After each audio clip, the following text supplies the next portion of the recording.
नजराना पेश कीजिए और उन्हें भी ईद की खुशियों में अपने साथ शामिल कीजिए। यही गुजारिशात है और आज की तकरीब का मंशा और मकसद भी यही है। अभी इंशाअल्लाह हम सादात किराम का यहाँ पर मर्दानी में डिस्ट्रीब्यूशन होगा, फिर ज़नाने में भी होगा। ख़वातीन की बड़ी तादाद मौजूद है ऊपर के फ्लोर्स पे। तो सबसे पहले मैं यहाँ पर जो हमारे बुजुर्ग हजरात तशरीफ़ फरमा हैं उनकी मैं पहले शादपोशी करूँगा, फिर उसके बाद सादात किराम के नज़रानों का सिलसिला शुरू होगा।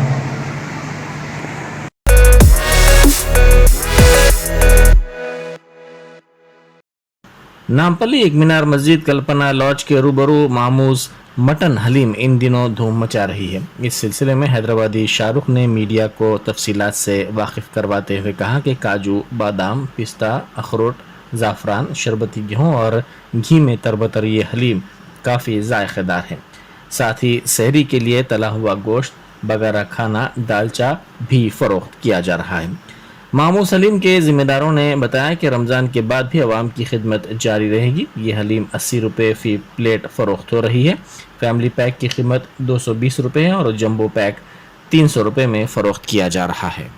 फ्रेंड्स, मैं आपका दोस्त हैदराबादी शाहरुख यहाँ मामू सलीम्स के पास आए हैं। तो माशाल्लाह मामू सलीम वालों के पास बड़ा मज़ेदार ज़ायक़ा है और यहाँ पे ज़ायक़े की कोई आपके लिए भरो नाम है। काजू, बादाम, पिस्ता, अखरोट, ज़ाफ़रान, शरबत गेहूँ, घी में दर बदर मामूस वालों की हलीम। एक बार अगर ज़ायक़ा लेंगे ना तो बार बार लेंगे। और अपने सहरी के वास्ते खिचड़ी, बिरयानी, ताहरी और दोशा, इडली, मसूर भजिया। अब्बा अब्बा मामूस वाले, मामूस का मतलब मामू जान। तो हम मामू जान से मिलेंगे आपको, आइए आते जाइए भाई, एकदम जायकेदार माल मिलेगा यहाँ पे। रमज़ान शरीफ की मुबारक महीने में आप खिदमत का मौका दीजिए और इंशाल्लाह रमज़ान के बाद भी आपको खिदमत करेंगे हम आपकी। हर चीज़ जायकेदार मिलेंगे इंशाल्लाह। कब रेडी होती साहब? हलीम 5 बजे इंशाल्लाह रेडी हो जाती है। ये कई की हलीम है साहब? ये बड़े की हलीम है। रेट क्या है इसका? इसका रेट है 80 रुपया, 80 रुपये प्लेट है। फैमिली पैक 220 रुपये और जम्बू पैक 300 रुपया। आपके रमज़ान से हटके खाली दिनों में भी हलीस का सेल है क्या आपका? जुमा स्पेशल रहता हो, कहाँ रहता हो? यहीं पे रहता है इंशाल्लाह। इसके अलावा शहरी में कुछ है? शहरी में है तलावा गोश्त, बगारा और दालचा। शहरी का आइटम कब रेडी हो जाता है? शहरी का आइटम 3 बजे रेडी हो जाता है इंशाल्लाह। 3 बजे से। लोकेशन कहाँ है ये नामपल्ली एक मीनार मस्जिद के सामने लारी अड्डे के पास, कल्पना ग्रैंड होटल के सामने। अस्सलाम वालेकुम। ये हमारी होटल नामपल्ली एक मीनार मस्जिद के सामने मामूज़ होटल न्यू होटल है। यहाँ पर जायकेदार आपको हर चीज़ मिलेगी, आपके पसंद के हिसाब से मिलेगी। यहाँ पर आइए और एक बार टेस्ट कीजिए और बोलिए।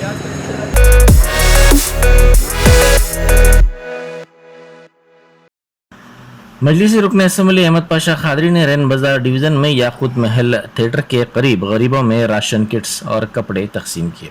उन्होंने दबीरपुरा डिवीज़न काली मस्जिद के पास भी राशन किट्स तकसीम किए। इस मौके पर इब्तदाई मजालिस के सुदूर मोतमदीन के साथ साथ रैन बाजार के मजलिसी कारपोरेटर वासिउद्दीन और दूसरे मौजूद थे।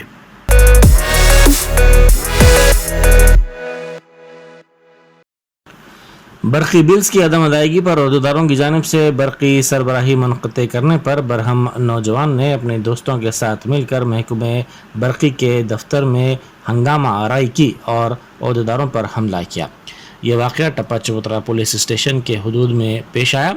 इस सिलसिले में पुलिस ने एक नौजवान को हिरासत में ले लिया। तफसीलात के मुताबिक बरक़ी बिल्स की अदम अदायगी पर महकमे बरक़ी के अहदेदारों ने मकानात की बरक़ी सरबराही काट दी। बाज़ ख़ानदान असिस्टेंट इंजीनियर विजय कुमार के दफ्तर पहुंचे और उनसे बहस व तकरार की।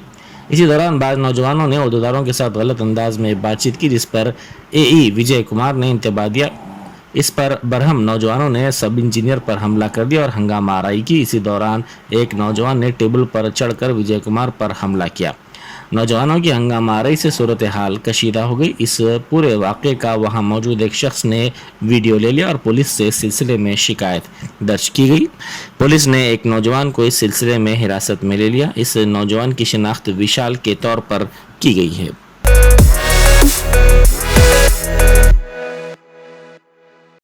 श्रीकाकुलम में आग लगने के वाक़े में एक शख्स जिंदा झुलस कर हलाक हो गया। यह वाक़या ज़िला के ओआरपुरम देहात के एक मकान में पेश आया। इस शख्स की शिनाख्त 38 साल वाई कामाराज के तौर पर की गई है। पसमानदगान में अहलिया के अलावा 2 बच्चे शामिल हैं।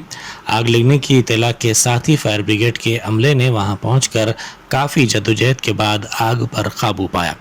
इस सिलसिले में पुलिस ने एक केस दर्ज करके तहकीकात का आगाज़ कर दिया।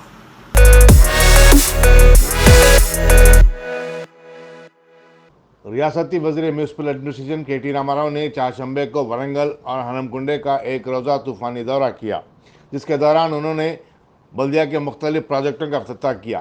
सुबह 10 बजे सूबेदारी हनमकुंडा में हेलीकॉप्टर से अपनी आमद के फौरी बाद के.टी. रामाराव वरंगल म्यूनसिपल कॉर्पोरेशन के दफ्तर पहुंच गए, जहां उन्होंने एडमिनिस्ट्रेटिव ब्लॉक की इमारत का संग बुनियाद रखा।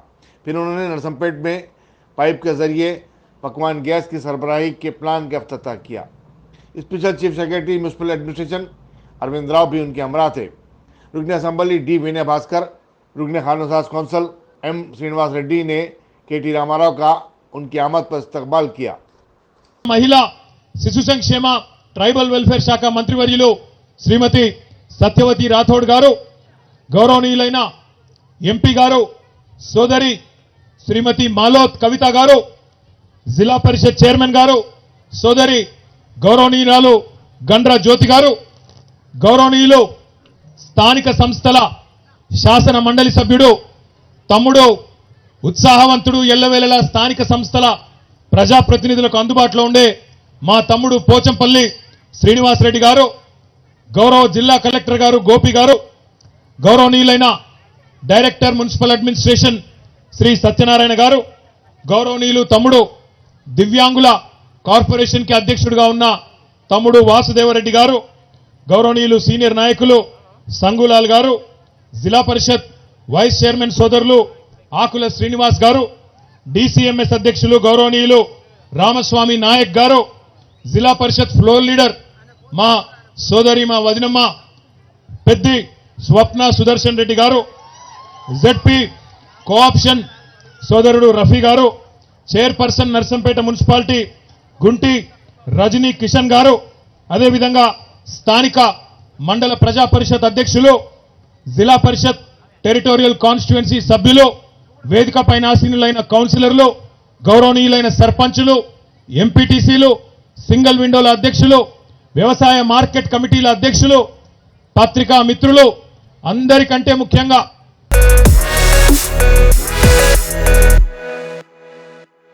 बीजेपी के कायदीन ने राजभवन में गवर्नर टी सुंदरराजन से मुलाकात की और खम्मम में भारतीय मजदूर संघ के लीडर साई गणेश की खुदकशी और कामारेड्डी में टीआरएस लीडरों की हिरासानी की वजह से एक मां और बेटे की खुदसूसी के वाक़े की रिपोर्ट पेश की।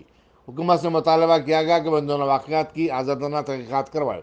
बीजेपी कायदीन ने कहा कि उन्हें रियासती पुलिस पर एतमाद नहीं है, चुनांचे CBI के जरिए तहक़ीक़ात करवाई जाए।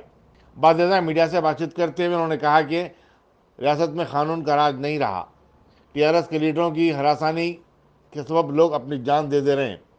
गवर्नर से मिलने वालों में साबिक अरकान council P Sudhakar Reddy, N Ramachandra Rao और रुकन असम्बली रघुनंदन राव वगैरह भी शामिल थे।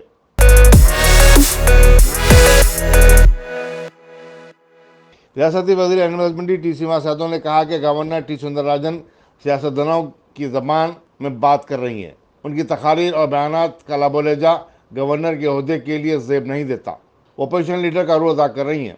मीडिया से बातचीत करते हुए रियासती वज़ीर श्रीनिवास यादव ने कहा कि गवर्नर को अपने फ़राइज़ मनसबी पर तवज्जो देनी चाहिए। चीफ मिनिस्टर और रियासती गवर्नर दोनों मिलकर रियासत की तरक्की के लिए काम कर सकते हैं।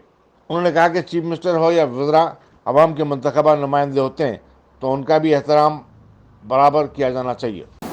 అయితే రాజ్యాంగ పరంగా వాళ్ళకు కొన్ని పరిమితులు ఉంటాయి, ఆ పరిమితులకు లోబడే పనిచేయాలి. కానీ మన గవర్నర్ గారు ఎక్కడికి పోయినా ఆమె అతి ఉత్సాహంతో ప్రెస్లో మాట్లాడుతుంది. కరెక్ట్ పద్ధతి కాదు. ఒక గవర్నర్ గారు చేయవలసినటువంటి బాధ్యతలను ఆమె వదిలిపెట్టేసి ఒక రాజకీయ పార్టీ నాయకురాల్లాగా మాట్లాడడం అనేది బాధాకరమైనటువంటి అంశం. దేశ ప్రజాస్వామ్యంలో ఒక ముఖ్యమంత్రి ఎన్నుకున్నటువంటి ప్రభుత్వం పనిచేస్తే తప్ప గవర్నర్ అనే రోల్ తక్కువ. ఈ దేశంలో ఎక్కడైనా కానీ ప్రెసిడెంట్ గారి రోల్ తక్కువ ఉంటుంది, ఉపరాష్ట్రపతి గారి రోల్ తక్కువ ఉంటుంది, గవర్నర్ రోల్ చాలా తక్కువ. ఇప్పుడు ఎన్టీ రామారావు గారిని దించడానికి రామ్లాల్ గారిని ఉపయోగించారు ఆ రోజు. తర్వాత పాండిచ్చేరిలో ఏం జరిగింది మనం చూసినాం, ఢిల్లీలో ఏం జరిగింది చూసినాం. ఒక బీజేపీ పార్టీ, ఒక కాంగ్రెస్ పార్టీ వాళ్ళు మాట్లాడతారు, సరే అది రాజకీయం కాబట్టి మాట్లాడతారు. గవర్నర్ పరిధి అనేది చాలా తక్కువ పరిధి ఉంటుంది.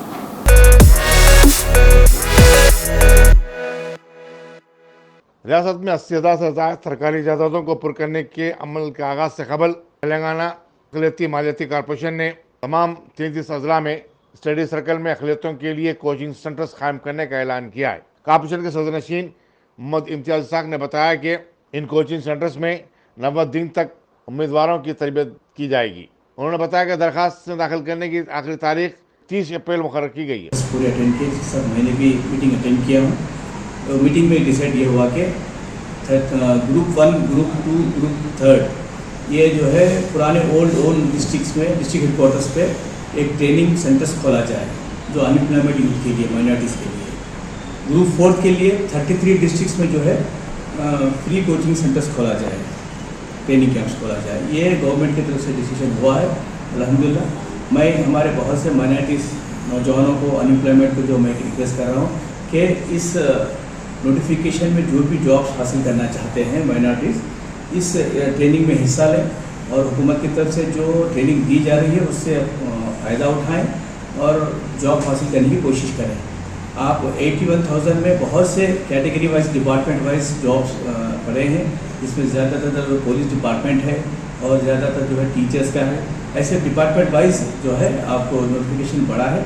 आप लोग जिसमें इंटरेस्टेड है उसके लिए हुकूमत तेलंगाना की जानिब से ग्रुप 4 में जो है 33 डिस्ट्रिक्ट में, यानी कि जो नए 33 डिस्ट्रिक्ट्स हैं वो पूरे डिस्ट्रिक्ट्स में जो है फ्री ट्रेनिंग कैंप्स लगाए जाएंगे 90 डेज़ के लिए। तो उसके लिए अप्लाई करने के लिए ऑनलाइन जो है एक वेबसाइट खोला गया है माइनॉरिटी वेलफेयर डिपार्टमेंट की तरफ से। आप उसको देखकर उसको फॉलो होकर अप्लाई कीजिए और इसकी लास्ट डेट जो है 30 अप्रैल तक है। तो मैं सारे नौजवानों से, अनएम्प्लॉयमेंट नौजवान भाइयों से मैं सबसे रिक्वेस्ट करता हूं कि इसमें हिस्सा लें और मेहनत करें। और तेलंगाना हुकूमत जो आपके लिए फैसिलिटीज़ लाई है, इससे पहले किसी हुकूमत ने नहीं किया है। ये पहली बार है केसीआर साहब की हुकूमत, हमारे केसीआर साहब की हुकूमत ने फ्री ट्रेनिंग कैंप्स लगाए जा रहे हैं। हर नए डिस्ट्रिक्ट में माइनॉरिटी स्टडी सर्कल्स खोले जा रहे हैं इसी जॉब केसेस के लिए। तो मैं आप सबसे रिक्वेस्ट करता हूं कि इसको पूरी भरपूर तरीके से इसको इस्तेमाल करें, इससे फ़ायदा उठाएं और मैक्सिमम जॉब हासिल करने की कोशिश करें। आपको जो है रिजर्वेशन के तहत BCE में भी आपको बहुत सी चीज़ 4% सिलेक्शन होते हैं और बहुत से लोग इसमें जो है माइनॉरिटी वेलफेयर डिपार्टमेंट की तरफ से भी 1800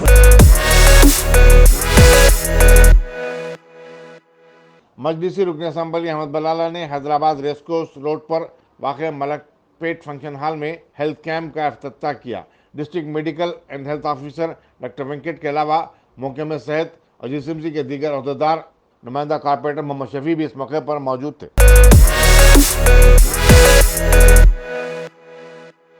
रियासत तेलंगाना में गर्मी का कहर जारी है। अवाम सिलसिलाती धूप और गर्मी से काफ़ी परेशान है। शदीद धूप होने की वजह से सड़कें सुनसान नजर आ रही हैं। हैदराबाद में भी यही हालत है। माह रमज़ान होने के बावजूद बाज़ारों में दिन के टाइम वो गहमा गहमी नहीं देखी जा रही है जो अमूमन देखी जाती थी। लोग गैर ज़रूरी तौर पर घरों से बाहर निकलने से परहेज कर रहे हैं।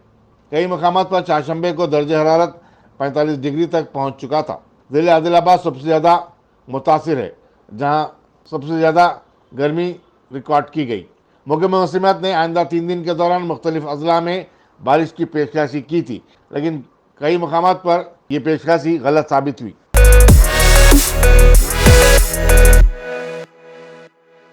अपोलो हॉस्पिटल DRDL में एक नौमौलूद लड़का फौत हो गया, जिस पर ललिता बाग उपगुड़े के एक खानदान ने डॉक्टरों की लापरवाही का इल्जाम आयद करते हुए पुलिस से मुकदमा दर्ज करने की मांग की। बताया जाता है कि ललिताबाग की रहने वाली तुलसी को 16 अप्रैल को एक लड़का तौलीद हुआ। नॉर्मल डिलीवरी थी। 20 अप्रैल को डॉक्टर ने अचानक बच्चे की मौत की इत्तला दे दी। लड़के के वालिद सुरेश और तुलसी अपने दीगर अरकान खानदान के हमरा कंचनबाग पुलिस स्टेशन पहुंचकर इस सिलसिले में शिकायत दर्ज करवाई। నా పేరు సూర్య. నా వైఫ్ క్యారింగ్ ఉండే ఇక్కడ డాక్టర్ సంగీత కన్సర్న్ అయినాము. ఫస్ట్ నుంచి ఇక్కడనే చూపిస్తున్నాం మేడంకి. అయితే ఏమైంది, మొన్న డెలివరీ 15th వస్తే పెయిన్స్ వస్తున్నాయని 15th వచ్చినాము. 15th వస్తే 15 to 16 15 to 16 నుంచి కంటిన్యూ పెయిన్స్ వస్తున్నాయి. ఆమె పెయిన్స్ వస్తున్నా కానీ అవి లేబర్ పెయిన్స్ కాదు అది ఇది అని అనింది. బ్లీడింగ్ అవుతున్నా కానీ 16కి బలవంతంగా డిశ్చార్జ్ చేయడం జరిగింది. మళ్ళీ అదే నైట్ ఇంకా హెవీ పెయిన్స్తో వచ్చాము. వస్తే ఎర్లీ మార్నింగ్ 17 to 45కి డెలివరీ అయింది. అయితే అప్పటి నుంచి మేము ఆమెకు ఎనర్జీ లేదని డాక్టరే అనింది. 1% కూడా కోఆపరేట్ చేయట్లేదని అనింది. అయినా కానీ ఆమె సిజరీన్ చేయమన్నా కానీ వినలేదు. వినకుండా నార్మల్ చేసింది. నార్మల్ చేశాక బేబీ మోషన్ మింగడం జరిగింది, లైన్ ఇన్ఫెక్షన్ అది ఇది అని అనింది. సో ఆక్సిజన్ పెట్టాలి లేదా వెంటిలేటర్ పెట్టాలి అని భయం పెట్టింది. సో మళ్ళీ నెక్స్ట్ డే పెనిట్రేషన్ ఇంజెక్షన్ ఇస్తే తగ్గిపోయే ఛాన్స్ ఉంది, రెస్పిరేషన్ కరెక్ట్ వస్తుంది అని చెప్పింది. అని మళ్ళీ ఒక 2-3 అవర్స్కి సెట్ అవుతుంది అని అన్నారు. మళ్ళీ నెక్స్ట్ డే చూస్తే సెట్ అవుతుంది పర్వాలేదు అన్నారు. అప్పుడు మదర్ ఫీడింగ్కి వెళ్ళింది. ఫీడింగ్ ఇచ్చేసి వచ్చాక నిన్న జరిగింది ఇది. నైట్ జరిగినాక అరే మరి నైట్ అంతా ఎట్లా మరి ఆకలిగా ఉంటాడు కదా అంటే మేము చూసుకుంటామని అన్నేసి వాళ్ళు అన్నారు. అంటే ఒక్కరిని అలవే చేయట్లేరు. నన్ను ఒక్కరిని అలవ్ చేస్తున్నారు, అది కూడా బయట నుంచే. నాకేం తెలుసు, నేను చిన్నోడిని, మ్యారేజ్ అయ్యి 10 months అవుతుంది. మా పెద్దవాళ్ళని ఒక్కరిని అలవ్ చేయట్లేదు. ఆమె fully short tempered. Early morning 6:30కి ఫోన్ చేసి 6:23కి ఫోన్ చేసి అర్జెంట్ రండి అని వెళ్తే అప్పటికే బాబు తెల్లబడిపోయాడు. చెస్ట్ బాగా ప్రెస్ చేస్తే మళ్ళీ కొద్దిసేపటికే ఇక చనిపోయారు అది ఇదని చెప్పారు. అయితే నాకేం చెప్పారు, సడన్ కార్డియాక్ అరెస్ట్ అని చెప్పారు. మళ్ళీ మా వాళ్ళందరూ రిలేషన్ వచ్చాక 9కి అట్లా బిఫోర్ పీరియడ్స్కి వెళ్ళే ముందు ఫిడ్స్లు వచ్చినాయి. 2 times ఫిడ్స్లు వచ్చినాయి ఎర్లీ మార్నింగ్ 3 and 4కి అని చెప్పిండ్రు. నాకు మాత్రం అది చెప్పలేరు, ఎవ్వరిని అలౌ చేయలేదు మా రిలేషన్ని. ఓన్లీ నన్నే అలౌ చేస్తారు, అది కూడా బయట నుంచే. మొత్తం ఇది ఆ ఇంజెక్షన్స్ వల్లే మా బాబు చనిపోయాడు. మొత్తం ఇన్ఫెక్షన్ అయిపోయి మొత్తం అన్ని పింపుల్స్ అవన్నీ మొత్తం చూస్తే బాడీని చూస్తే మీకే తెలుస్తుంది.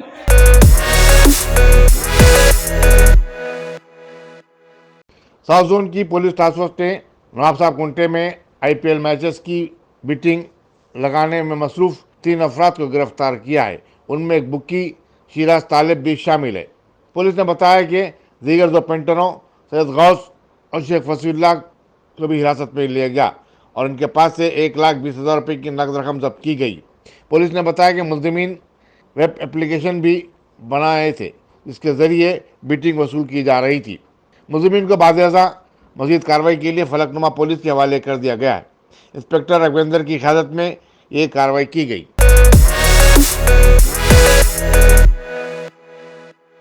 हनुमान जयंती के मौके पर 16 अप्रैल को दिल्ली के जहांगीरपुरी में हुए फिरकावाना फसादात के बाद मकानात और दुकानात को मुनज़्ज़म करने दिल्ली म्यूनसिपल कॉरपोरेशन की कार्रवाई को मुल्क की सबसे बड़ी अदालत सुप्रीम कोर्ट ने रोक लगा दी और कल मुकदमे की समाअत तक मामले को जू का तू रखने की हिदायत दी। बल्दिया ने बुलडोजरों के इस्तेमाल के जरिए सुबह से ही एक कार्रवाई शुरू की थी कि सीनियर वकला प्रशांत भूषण और दूसरों ने चीफ जस्टिस एनवी रमना से रुजू होकर यह मामला उनके सामने रखा और कहा कि बिना नोटिस के ऐसी कार्रवाई गैर कानूनी होती है, चुनांचे इस पर फौरी रोक लगाई जाए।